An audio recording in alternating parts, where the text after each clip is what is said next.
This is a film about 6 remarkable women with an average age of 80. I don't know whether one looks different to the other. I'm now 85 and I don't feel like slowing down yet. 6 women to inspire us and show us that old age doesn't have to be grim and boring.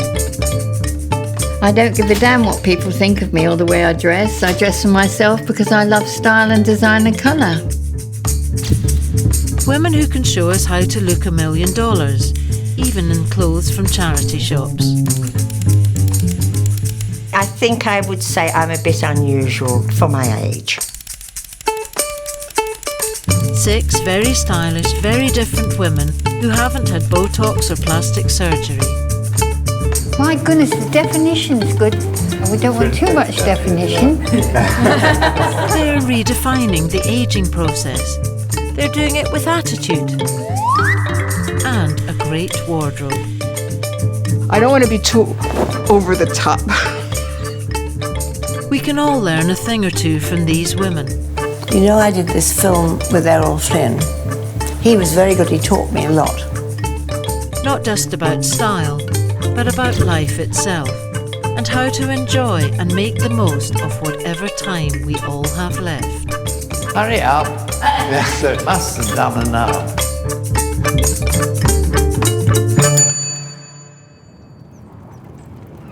"75-year-old Bridget's one of the most stylish and unusual great-grandmothers you'll come across. A feisty campaigner all her life, she doesn't intend to give up fighting now. Once you get older, people think you're on the scrap heap or you're going to, just fade into the background. But no, I'm not going to do that. I'm going to actually look good and feel good and do amazing things. Getting older doesn't have to mean going into a care home and sitting in a circle with one's mouth open and the teeth falling out and all that stuff. Well, you don't appear to be there yet. Not quite, but I know they're a bit loose, but it does, yeah.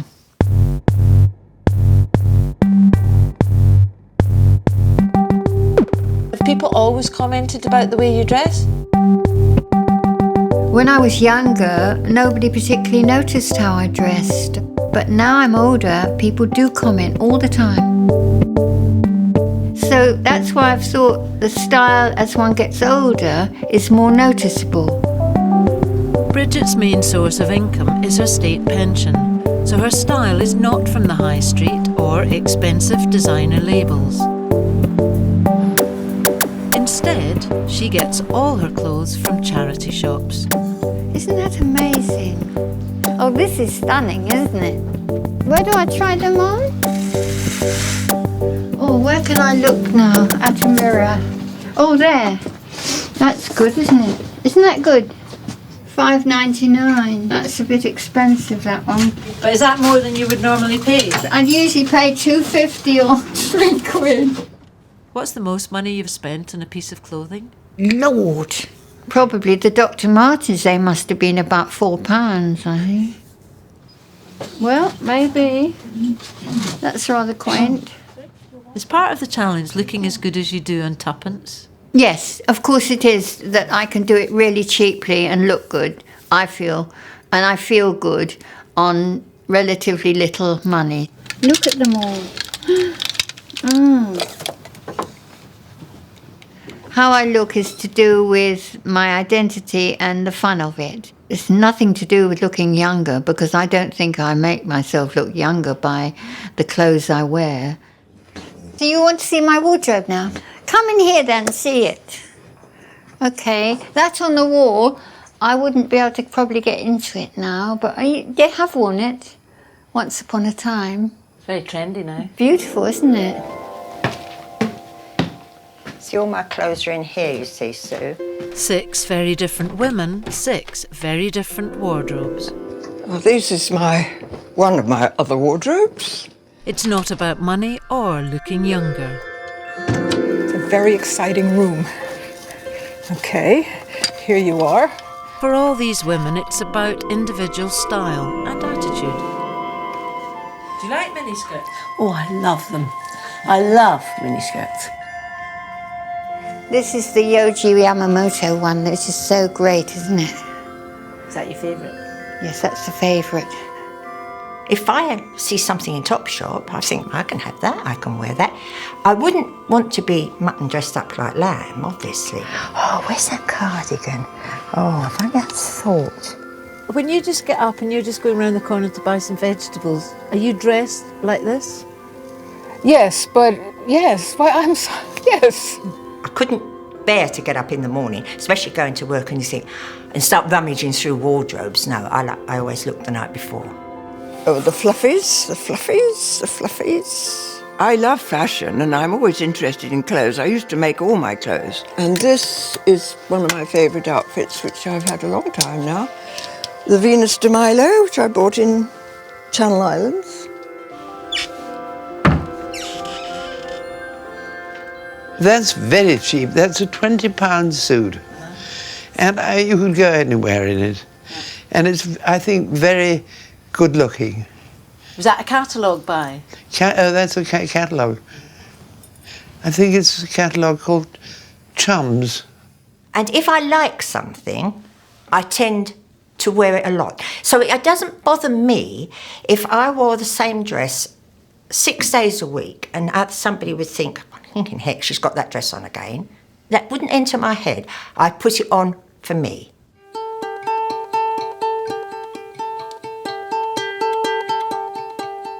I've always been interested in style.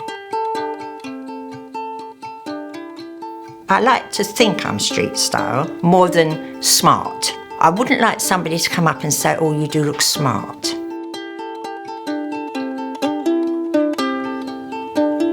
By the time you reach your 8th decade, you'll have survived all the ups and downs life throws at you. Jean had lived a quiet life in Bath, working part-time in a deli to supplement the family income for her 2 sons and her beloved husband, Paul. I met him when I was 15 and he was 20.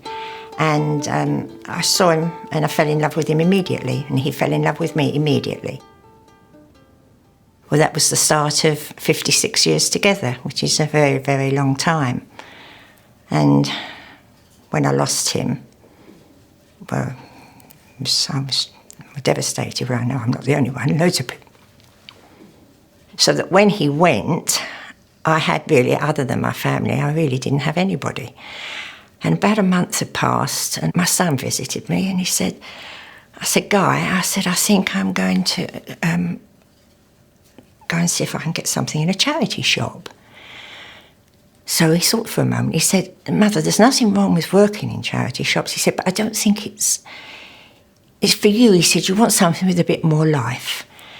So I said, I'm turned 70. I said, who'll want me? He said, somebody will want you. So I said, where will I go when I'm turned 70? So he thought for a couple of minutes and I always laugh afterwards because he said, Gap. I went to Gap and they gave me the job immediately.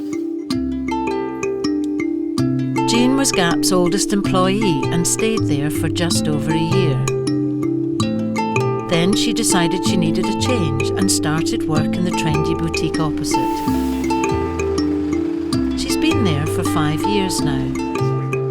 Going back to work has given Jean's life a whole new dimension. I'm leading, really, to be truthful. It is a different life. It's, I suppose, more adventurous. Okay, thank you very much. Before, if you were 70, you were sort of written off, weren't you? You were just an old lady toddling along. But I don't think it's like that now. Just because you're 71 doesn't mean that you've passed being able to be good and converse with people and hold down a job. Maybe old age doesn't have to be so bad after all. Instead of your horizon shrinking, you could even find yourself with a brand new career. We'd all like to look this good at 80, so whatever these women are doing, it certainly seems to be working. Well, I'm now 85. I never think about my age. I always think when I get old, I'll do this, that and the other, but so far I haven't got old.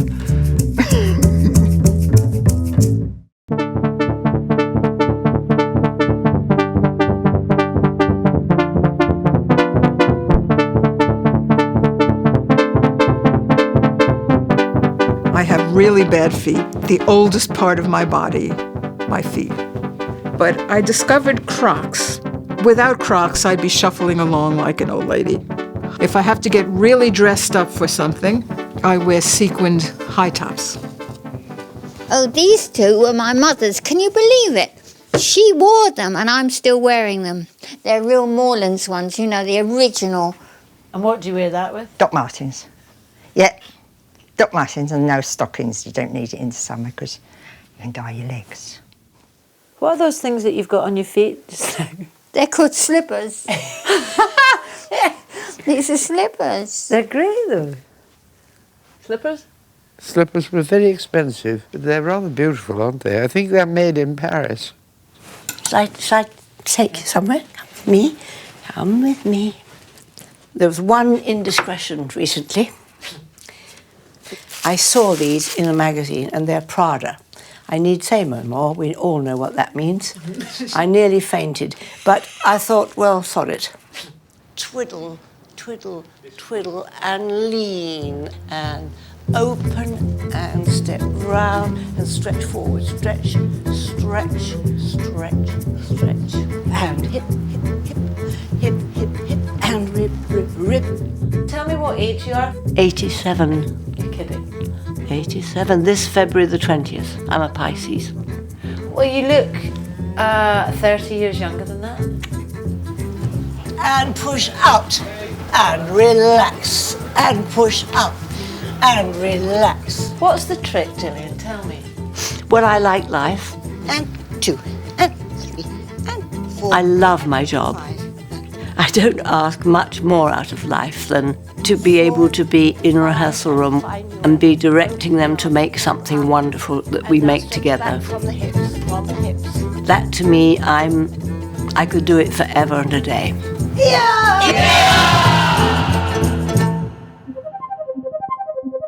Jilly has been working forever and a day. She started as a ballet dancer in the 1940s and has worked non-stop ever since as a dancer, actor, choreographer and director. So you catch me and right up to my ears and you put it away on a lot of shit. Her most famous shows are Cats and Phantom of the Opera, and she still oversees productions of these around the world. Jilly has a wardrobe of clothes she'd love to wear more often, but because she's always working, she spends most of her life in leggings. Do you have a favourite colour? Well, I suppose like everyone, I like black. I like grey. And I like brown. No, really, how uninteresting is that? I like wearing short skirts, and sometimes I think people must look at me and think, that poor old 87-year-old woman, who does she think she is? I don't give a toss. I don't give a damn what anybody says about me, not at all. The only person I care who thinks well or not of me is my husband. Jilly's husband is Peter. She was 52 when she married him. He was 25. Do you see an 87-year-old woman? No, I've never seen an 87-year-old woman, and I've never seen a 50-whatever-year-old woman when we started. I've always seen a woman in love with me, and I've always been in love with her. I'd been quite a naughty girl. I'd led quite a sort of racy life, just because I couldn't. There was nobody to truly love. When you got married, was there disapproval and tut-tut? Huge. Tut-tutting. Everybody said, oh, it's disgusting. You can't do that. Can't marry a man 27 years younger. It'll last 3 years if it lasts a day. So 34 years later, all those people looked silly. They've either died or they look silly.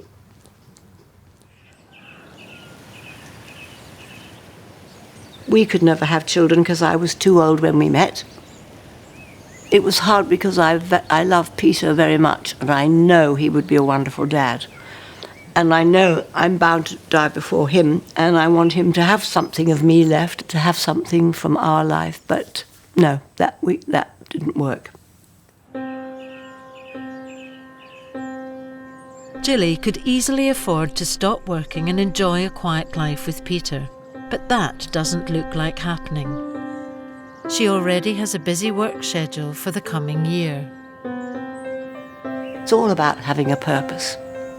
And that's why I think to retire is dangerous. So when you wake up in the morning, what do you think? Well, the first thing I think, oh, I hurt, which I do now, and that's, I do hurt.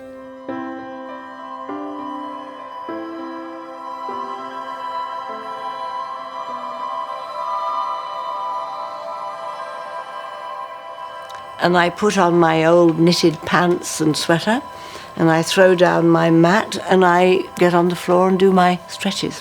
How long for? 40 minutes. And do you feel better after that? Well, I feel alive. Yeah, as you get older, this is really tough to keep going.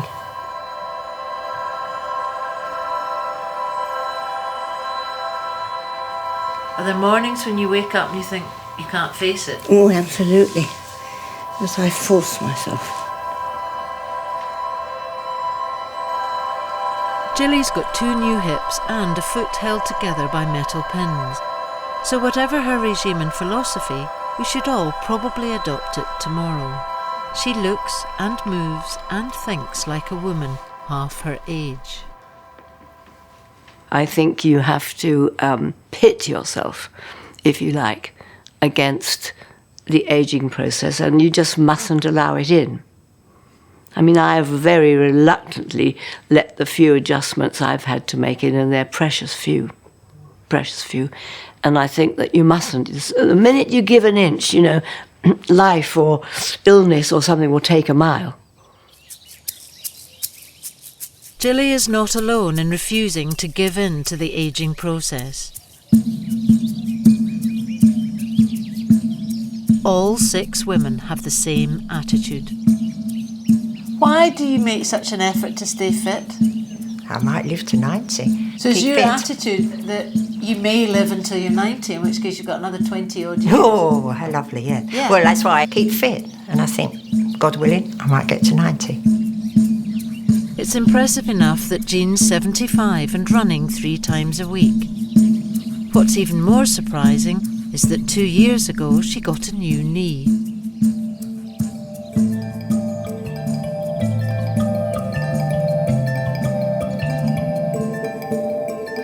What makes you spring out of bed in the morning?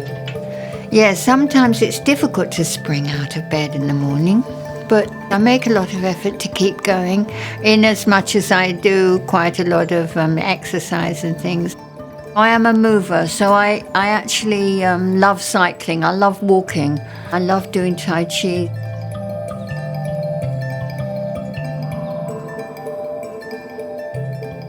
I do some exercises most mornings, sort of selection of yoga and dance exercises.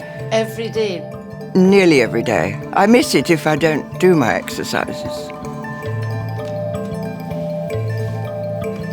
There are times when I think, oh, get on with it. It's no good sitting moping at home. You must get on with life and enjoy it as much as you can. After all, you don't get a second chance. But Daphne did get a second chance late in life.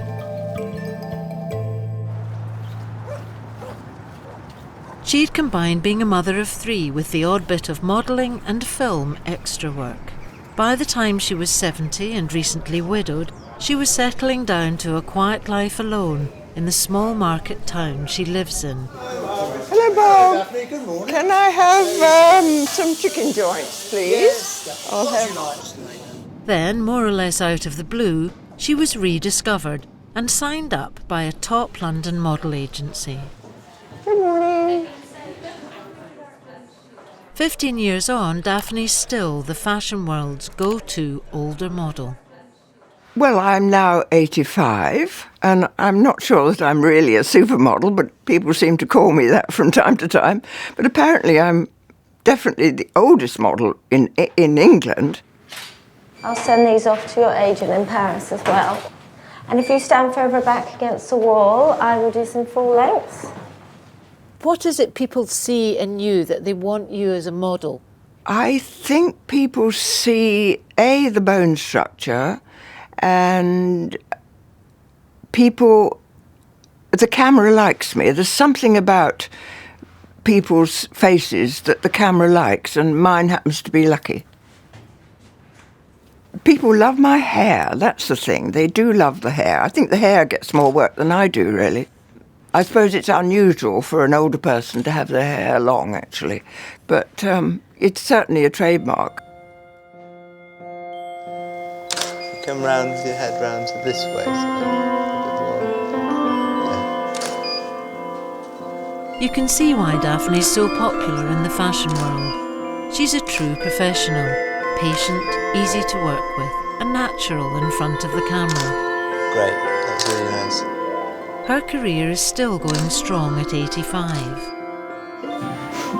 No, the wrong earrings. Oh my God, the wrong earrings.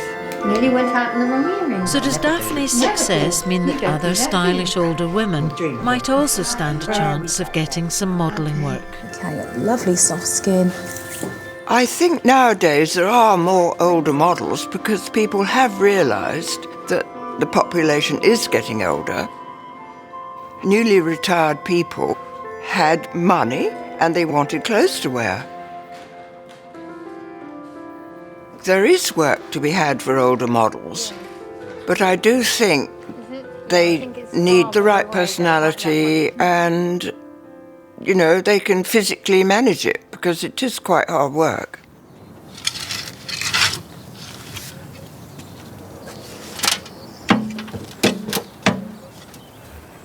Women like Bridget aren't scared of hard work. After her career as a health educator abroad came to an end, she retrained as a gardener to help make ends meet. She's campaigned all her life for different causes. Now she's set her sights on a new cause, ageism. People think I have style, so now I'm wanting to confront the ageism in society, which I see by wanting to become a model, for instance. Do you think you become a model? Well, I wouldn't mind doing that, just as a political statement, really, and because it's fun, I think, or could be fun.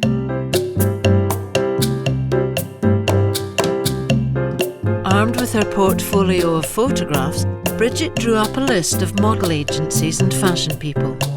She wanted to see if anyone in the industry was willing to help her fight ageism and give her a job. My name is Bridget Sojourner and I'm 75 years old. And I'm writing because I want to interest you in giving older women the profile we deserve. There's a lot of us out here with style and a voice that needs to be heard. We are certainly no longer invisible little old ladies. I'm enclosing some photos. Maybe you can use me as a model. Maybe you can give me some advice. I look forward to hearing from you. Best wishes, Bridget Sojourner.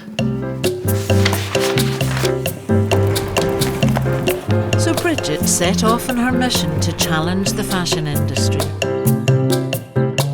What was becoming clear was that for all 6 women, their style and attitude was not just about the clothes they wore.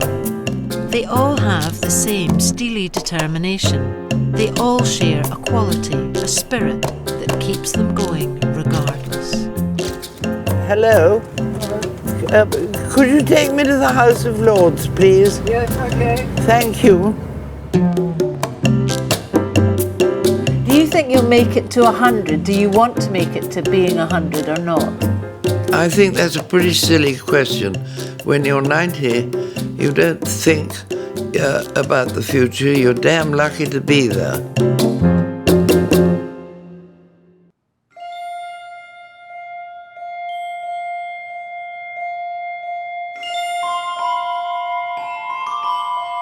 I don't feel that I'm eccentric. It's not a conscious thing. It has happened organically around me. This is the way I am. The world Sue lives in is unique. She has a style all of her own, her art and her fashion totally intertwined. At 73, she's the youngest of the 6 women, an American who's lived here for nearly 30 years. Growing old is a privilege, and it's an adventure. Everybody should be living in color. You know what I really hate? I hate beige. Beige is the color of death. And it just leeches all the life out of you. And my motto is, don't wear beige, it might kill you. Good morning, welcome to Dish of the Day. Now, if you've been off the planet for a while and you're not aware of slim cuisine, we've got the Queen with us today. The Queen of Slim Cuisine, Sue Kreitzman. Nice to have you back. It's nice to be the dish of the day. Yeah. I like it. Oh, nice one. Now, everything that Sue cooks is wrote cookbooks for a living and traveled around the world. The Times called me the Queen of low-fat cookery. I was very well known. And on my 27th book, I was up at my desk correcting the proofs, and my hand picked up one of the markers, and I drew a mermaid on a piece of paper. It was really nice. It had that folk art quality that I absolutely love. That was the last book. I didn't know that was going to be the last cookbook I ever wrote. I got absolutely obsessed with drawing. Suddenly, I was some sort of weird artist. Okay, look, John. Like that. Yeah. But in the meantime, I want to give her a bolt of lightning. I want to give her a bolt of lightning. Then we'll start putting stuff in the front.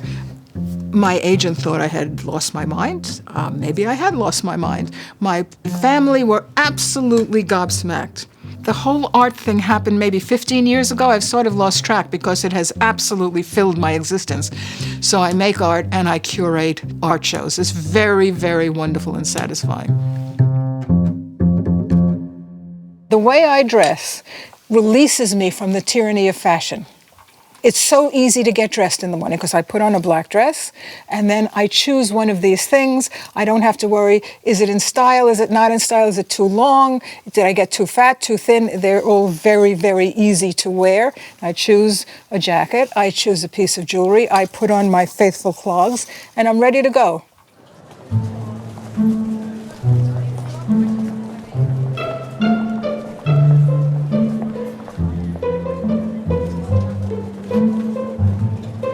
I collect fabrics everywhere I go when I travel. I go to flea markets all the time. I go to charity shops. And when I leave the house, I can't leave my art behind. I have to have it on my back. I would like not to be... Oh, I'm going to say something really stupid now. I can't believe I'm going to say this. I don't want to be too over the top. Oh, really? I am over the top, but what I mean is I like to keep a certain amount of elegance. Do I succeed? I don't know. That's a matter of opinion. I want to just miss that point where I actually look like a clown.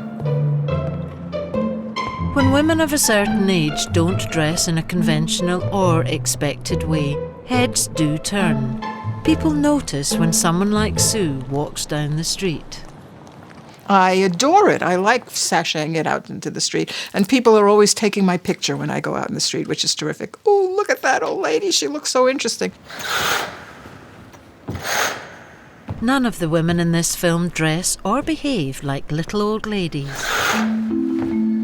They stand out from the crowd and make an effort to do so. They care about how they look and have a strong sense of their own style. How much is it all to do with vanity? I really like dressing up. It's a bit showing off, vanity, don't know, but I feel good about it. Are you a bit of a show-off? Yeah. I think I am a bit of a show-off, actually. Do you love the fact that people say, God, have you seen Bridget? Yeah, I love it. Yes, I love it. But I also love dressing up anyway, so it wouldn't matter if nobody said anything. I still love it.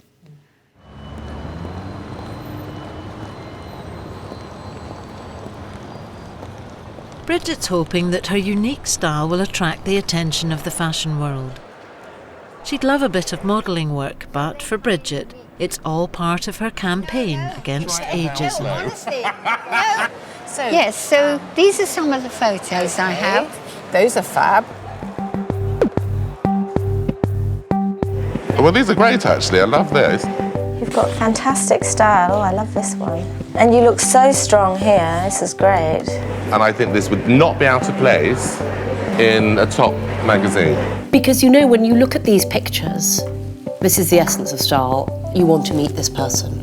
Just because we're over 50, we don't disappear. You know, we have something to say. And I think the older generation now are really fighting back. This is good for like high-end fashions, but that does not make a career. I mean, advertising people want the granny next door, so that's the problem. Do you use older people in modelling in your magazine at all, or?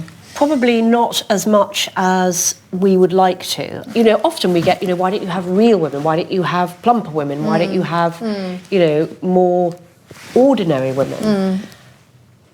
People want to dream. And Vogue is quite a inspirational magazine. The jobs that are available to older people tends to be someone in a pair of slippers, as sort of a walker, or one of those snuggies. Do you see what I'm saying? You know. So if you were booked, I think they would book you for you. Yes. And not necessarily just as a model to do a bit of fashion. Unfortunately, because you aren't already experienced and don't have a full portfolio, I wouldn't be able to take you on. So I'm not sure that I'd be the right agent for you, actually. Fashion is a young person's industry. It always will be, I'm afraid. There'll be a bit of tokenism in all areas because in this day and age, you really have to be inclusive every now and then, but not as a rule. It would have been fun for Bridget to get some modelling work, but really she was more interested in raising the profile of older women than turning herself into a supermodel.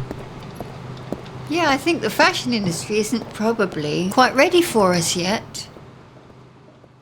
I came in it as a campaigning influence to change the way older people are seen in society. And modelling's just one avenue. One wants to inspire people that getting older is not a bad thing.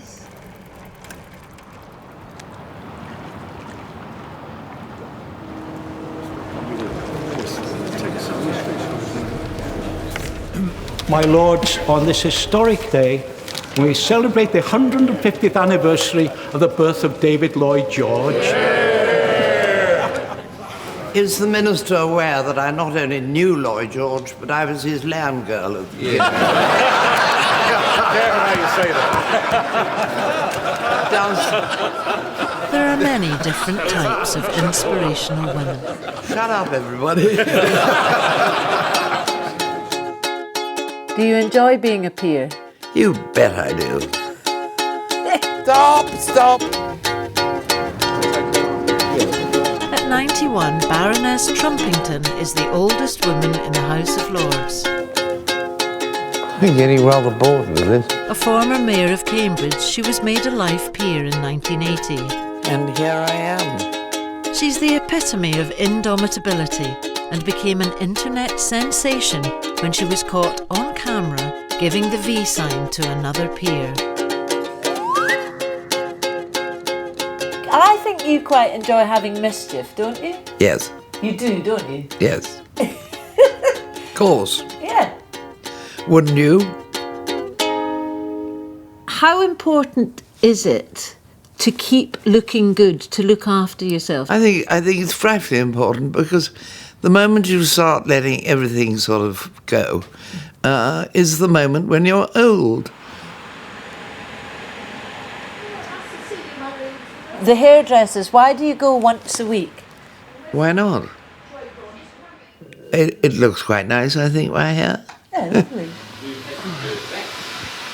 So there, you're nearly finished now. Oh, I hope so. And I've been going to the same hairdresser for 30 years. And my worry is that he might retire before I do. Thank you very much. Thank you. And as long as you are conscious that there's some bit of you that may not look too bad, I think you'll keep going. and I don't really want to be an old thing. I expect I am an old thing. Oh. When you're 91, fiercely independent and living on your own, doing the weekly food shop is quite an undertaking. As I do this every week, I know exactly where I'm going. Milk. Sorry. Long life, long life. Dragging yourself round clothes shops trying on new outfits is not something Baroness Trumpington wants to do anymore. So she's come up with a very practical solution. When you start finding it hard work reading a book, it's very, very nice if you are alone to read catalogues and see what's going on. And also, it seemed to me a rather good way of buying clothes, from your pants to your overcoats, and incredibly reasonably priced. I've got a catalogue here, and I brought actually the. I think this is. Let me see. I think this is about £12. Yeah, and you look quite smart. I think so. Yeah. I think so. I don't know what other people think. Yeah. So have you become a bit of a catalogue addict? Oh, yes. I absolutely love catalogues. Oh, here we are. I'm looking for a decent white blouse at the moment. You see, 25 quid for a jacket is damn cheap, really. Isn't it? Water-repellent jackets for 25 quid. This catalogue's got men in it, in case you're interested.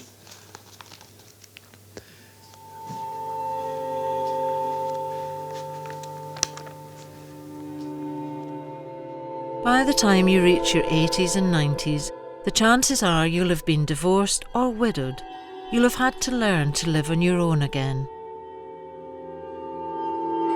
Baroness Trumpington married William Barker in 1954. She was widowed 25 years ago when she was in her mid-60s. Were you very happy together? Oh, very. I was terribly lucky because I married a brilliant man, which made life terribly interesting. I must say, I do miss him very much.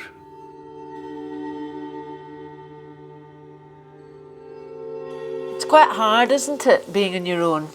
Not if you're lucky like me and with a lot of people around in the Lords. Yeah. I think I've been terribly, terribly lucky. Daphne married Jim in 1954. They were together for 43 years. She was widowed when she was 69. Being rediscovered at 70 is ridiculous, but that's how it was, and I was very glad. It filled a gap which I had with not having Jim around, and I had lots of exciting things to do. I went abroad and went to all these studios and met all sorts of people and went to wonderful places and things like that. So it was really good.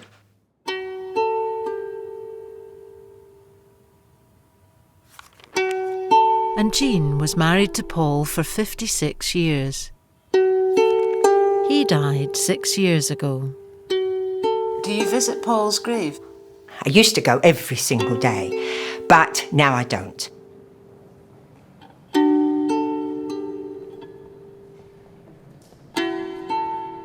Where I do go, and I get so much pleasure from, is I go to the Bath Abbey and I light the candle. But when you light the candle, you feel that that flame is like him.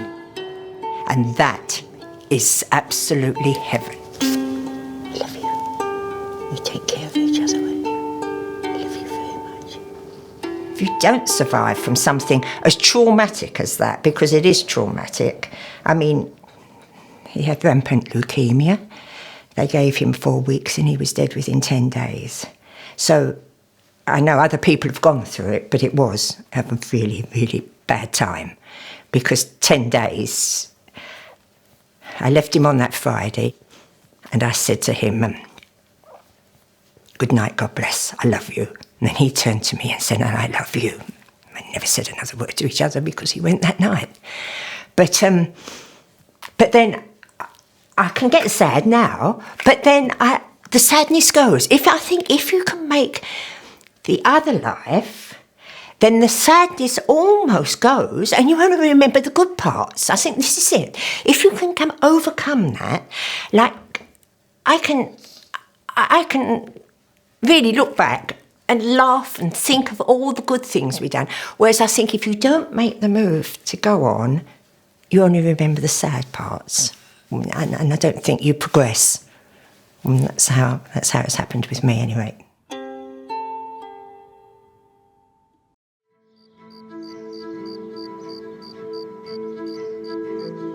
This is Jilly and Lynn's holiday home in the south of France.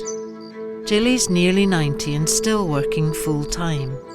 Everyone thought she would just go on forever. But a month after directing her latest West End show, she got pneumonia and nearly died. It caught up with me after a year of pulverising work. I suppose I was really as low as one can get. You're really ill? Very ill. Very ill for 3 weeks. Yeah. I mean, Peter didn't think I'd make it. I mean, it's frightening for him if you marry somebody. He's just about to be 60. So if you marry somebody 27 years older than you, it's inevitable that I will go off first. So he's always had to think about what that will be like. I was very frightened. I was frightened because of the bad breathing at night. I mean, it was, it's a bit over the top, but it was a bit like a death rattle. And that was really, really frightening. And also, Jilly didn't want to sleep because she thought she was actually going to die during the night because the breathing was that I didn't dare sleep. And I could not find an ounce of energy at all. And I'm still having difficulty. And they said it would be 3 months, and so it is proving to be horrid. Very nice lunch. See, they are divine. Yeah. They're nectar. There you go. We thought of me as invincible. And he wasn't used to not having someone who's an absolute powerhouse morning, noon and night. Is this a bit of a wake-up call? Are we going to see you changing your life or not? No, I don't think so. No, once I feel the force again, once I feel the galloping horses, that's what I'm used to feeling, galloping horses pushing me on. With Jilly's diary for the year ahead already filling up, it doesn't look as though she'll ever retire. And that was the way we operated. It was either death to the end or eternal friendship, and I know which I would choose. 91-year-old Baroness Trumpington has no plans to retire either. They've all got it, these women, this absolute refusal to give in or give up. I want to know what it is that keeps you going. I think interest in life generally. Once you lose interest, well, I don't know what you do with yourself. It's frightfully exciting. I've never done such a thing. Horses. It's a bag. I hope. I go on buying if I see something in the catalogue I like. I mean, if you don't behave normally, you might as well give up. When are you going to use this? Every day. Lady Trumpington, does age bring liberation of some kind? What? Does age bring liberation of some kind? No. Oh, yes, I think it does. I don't give a damn whether I shock people. That's good. I was much more careful when I was younger. And when did that liberation come? What age? Oh, I think about 6 months ago. I don't know. I heard somebody say we're all terminal, and the older you get, the more terminal you are. And when you get to be my age and in your 80s and your 90s, you're not dead yet, but you can see it from here. And we're all going to die. Everybody's going to die. And it's that memento mori thing. Yes, you think about death, but you choose life. As you get older, you are realizing that it is about letting things go, dying. It's great. It'll be okay.